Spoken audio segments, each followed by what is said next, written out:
دا د الله رب العالمین اعلان دی لئن شکرتم لازیدنکم. کو تاسو د الله شکر ادا کوئ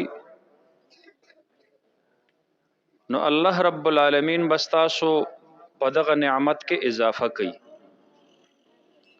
د بچی د قرآن په ناظره باندې د الله شکر ادا کا، دا بچی به د الله رب العالمین د قرآن حافظ جوړ کی.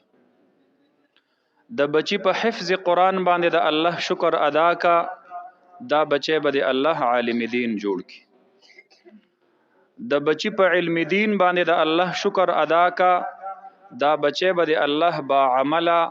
د معاشره یو نیک سیرت او پاک سیرت انسان جوړ کی.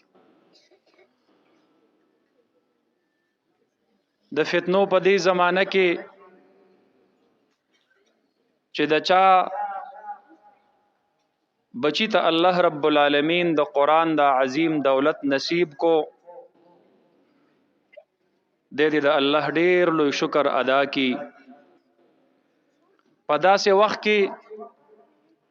چې واړه واړه ماشومان بچی دا د معاشري د غلطو محفلونو د غلطو ماحولونو د لاسه په نشو باندې راوړي. زه اکثر دا خبره کوم، زوایم ما سره زمونږ د ایلی د کلی یو مشر خبره راته کوله وی مفتی صاحب ستاسو د تور ورسک په دې مضافاتو کې یو کور دی او د هغې کور یو کس راته د ملیشانه ټلیفون وکړو چې زمونږ په کور کې یو الک په آیسو نشه باندې راوړېدلی دی، تاسو لاړ شئ او ستاسو دا فلاحي تنظیم چې دی د هغې الک علاج وکړي. وی مونږ هغې کور ته لاړو، دروازه م وډبوله، یو ماشوم راووتو. زمونږ په خیال او خاطر او په وهم و ګمان کې دا نه راتلله چې په ملیشا کې ناست پلار مسافر چې کوم نشئی مونږ ته یاد کړی دی هغه به دا ماشوم بچی وي. خو چې د الک حرکاتو سکناتو ته مونږ وکتل لک شکیان شو، خو تپوس هم ترېنه وکړو چې مشر رور ته دی آواز کوي چې زما خو مشر رور نشته دی، زه خو په کور کې دقه یو کس یم او مونږ کره کور کې بل نارینه د سره نشته دی. الک مو ګپ ګپ ونیسو او چې کله تفتیش د هغه نه وشو، هغه الک د 14 کالو په عمر کې د آیسو په نشه باندې راوړېدلو. هغې پلار په زړه باندې به څه تېرېږي؟ څوک چې د حلال مزدورۍ دپاره د خپل کلي نه بهر وتلی وي، د مور او د پلار نه جدا، د بچو د بیبي نه جدا، د خپلو خپلوانو نه جدا، او هغه ته اطلاع میلاو شي چې ستا ماشوم بچی خو د فلنکۍ نشه په هغې راوړېدلی دی. په کوم دور کې چې د وړو ماشومانو بچو په لاسو کې د نشو د لاسه اتکړۍ ورچول کېدلې، د ناوګۍ مسلمانانو رونو په دغه دور کې عالمانو ستاسو د بچو په غاړه کې د قرآن پاک هارونه ور واچول. د دې نه بل احسان لوی څه کېدلی شي چې پلار ته کله اطلاع میلاو شي ستا بچی د قرآن حافظ شو، د دې پلار د خوشحالۍ نه یو الله خبر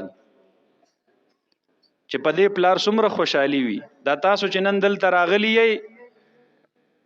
دا د خپلو بچو د قرآن په زده کړه باندې د خوشحالۍ اظهار کوئ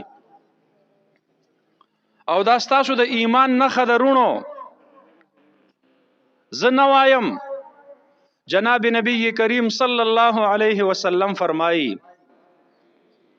اذا سرتک حسنتک وساءتک سیئتک فانت مؤمن، چې هر کله ستا نیکی ستا د بچو نیکی تا خوشحاله کی نو پوه شه چې په دې سینه کې د ایمان موجود دی. دا تا ته چې کرنٹ درکو، دا تا ته چې خوشحالي درکړه، دا ستا په دې سینه کې دنه ایمان دی چې هغې ایمان ته کله ستا د نیکی اطلاع میلاو شي نو تا ته خوشحالي درکي. او چې کله انسان په نیکی نه خوشحالېدو او په ګناه نه خفه کېدو، دا ډیره د خطرې خبره ده د خپل سینه تش صندوق ګرځي دنه پکې ایمان نشته دی. دا دلته موجود رونه دا ټول د خپل بچو د قرآن په زده کړه باندې خوشاله دي او رونو دا ستاسو د ایمان گواهی ده او دا گواهی زنه در کومه دا جناب نبی کریم صلی الله علیه وسلم تاسو له درکړي. د دین بل د خوشحالی خبره څه کېدلی شي چې نبی علیه الصلاۃ والسلام مبارک انسان ته وی انت مؤمن، ته مؤمن یې، د بارگاه نبوت نه تا د پاره خوشخبری ده،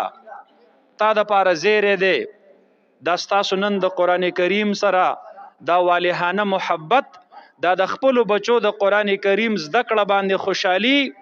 دا د ایمان نښه ده او الله رب العالمین دې موږ او تاسو ټولو ته دا نښه نصیب فرمایي. کوم پلار چې خپل بچی په مدرسه کې داخلي، دا پلار یې د یوې ورځې په تمه باندې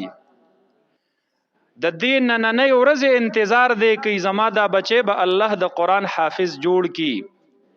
د چې څومره تلاوت کړی دی الله رب العالمین به زما په عمل نامه کې شاملی. دا د پلار جذبه وي،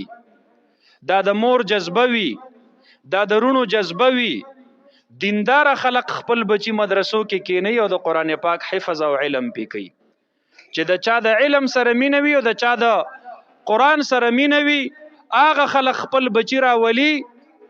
او هغه په مدرسو کې داخلي او په هغه باندې قرآن پاک زده کوي.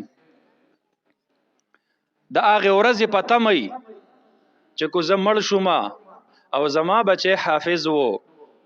او زمانه د دنیا هر څه پاتې شو، نو ما تبا زما قبر ته زما د دې بچی د قرآن پاک د تلاوت ثواب الله رب العالمین را رسی. دا د پلار جذبه وي. د دې وجنه زه عموما خپل شاګردانو ته دا وایم، خپل ملګرو ته دا وایم، خپل طلباو ته دا وایم، بچو چې کله هم د قرآن پاک تلاوت وکي او قرآن بند کئ نو لاس اوچتوي او د ټولو نه اوله دعا خپل مور ته خپل پلار ته کوي. د ټولو نه اوله دعا خپل ورونو ته خپل استادانو ته کوي، ځکه کو داغي خواري او مهنتونه نه وي نن بستاسو په غاړو کې د قرآن پاک د هارونه نو ورچول شي. دا ستاسو د پلار مینه وا چې تاسو یې قرآن ته کېنولئ، دا ستاسو د مور مینه وا چې تاسو یې قرآن ته کېنولئ، دا د هغې دعا وا چې تاسو ته الله رب العالمین د قرآن کریم دا زده کړه نصیب کړله.